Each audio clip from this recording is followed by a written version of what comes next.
cannot see these fact statistics to make you feel guilty or make you feel bad. It's merely the facts as they are, and it's something that we need to address.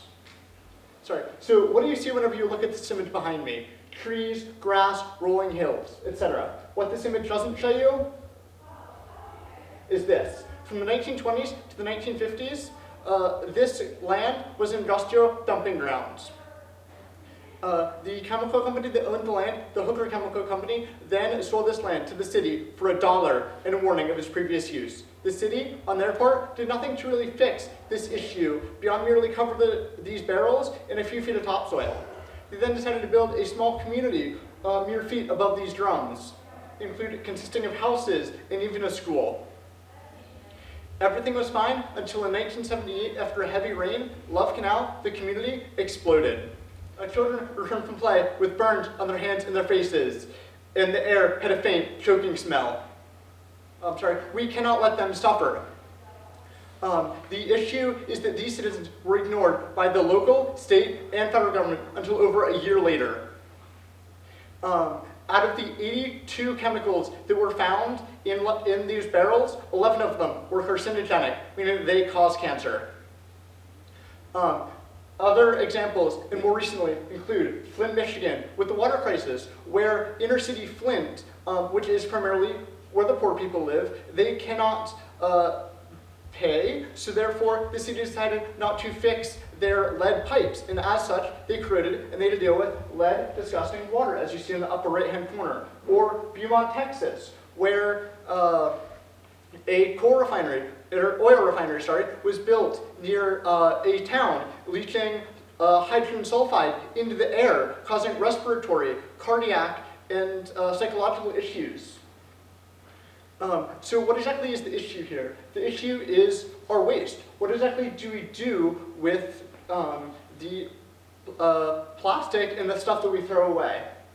Unfortunately, these issues are not entirely affecting everybody equally. Poor and low-income families suffer the brunt of these impacts. In the South Bronx, for example, the asthma rate is 1 in 4 children, and the obesity rate of 27% is high, even for this country.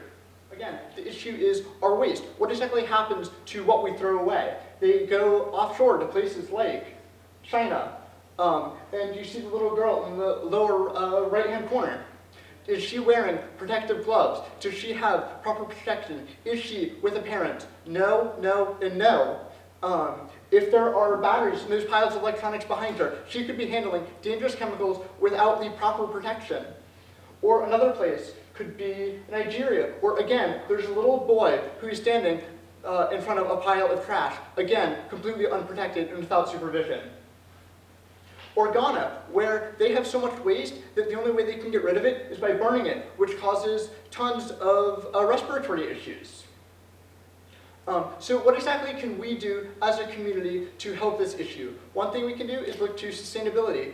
In the South Bronx, for example, which I talked about as having a high obesity and asthma rates, an organization called Green the Ghetto is working with individuals in the community to tear down dilapidated old buildings and build green space, build community parks. Not only has this helped with the respiratory and obesity issues, as these people now have a safe place to walk around and enjoy nature, but it has also dropped crime levels significantly. Another way we can help is to look to hybrid cars, but even those come with their own issues, as the metals that are needed to make the batteries for the hybrid cars come from places like the Grand Canyon or other natural monuments which we love so much. Or look to sustainable food, which again has issues related to cost. And while both sustainable food and hybrid cars have their issues, these issues can be worked out. We can solve them with time and research. Environmental education and outreach is probably the biggest way that we can help these communities. Honestly, the biggest issue with environmental justice is that it's sidelined. We heard about Flint for the summer that it happened, but then after that, they fell out of the limelight. In fact, it was only recently that these communities actually had their water levels restored to the normal levels. But did we hear about that? No. These communities are suffering simply because we don't listen. We need to use our voices as a community to help these individuals and keep these communities in our thoughts, in our conversations. If you want to help out locally, you can volunteer with Manna Conservancy, who works with farmers and landowners who have water on their property to help ensure stream and river health so that we aren't contributing to this problem with our use of chemicals and pesticides. Or the Green Urban Initiative, which is based out of Harrisburg and does the exact same thing as Green the Ghetto in New York. They build community gardens. Another way that we can help, and while our voices have a tremendous impact, our wallets have an even bigger one. By choosing to buy reusable or organic, or choosing to not buy at all, companies and corporations that produce the products that we buy will take note, and they will choose to make changes as that is what the consumer wants. So by using our wallets and spending wisely and helping industries that are beneficial to these communities, we can give back. The fast fashion industry itself is incredibly destructive in its use of chemicals and poor labor practices. Denim itself is one of the worst industries, so by consuming clean denim, you can take an important step in keeping our planet clean. Another way we can help is through minimalism. Minimalism is simply the practice of doing more with less. In doing so, we don't just reduce waste by not polluting the earth with our onward products, we also use less resources. And while it can seem really challenging in our consumer-driven society, by purchasing higher quality items or by simply restoring and reusing older items, we can again make a difference.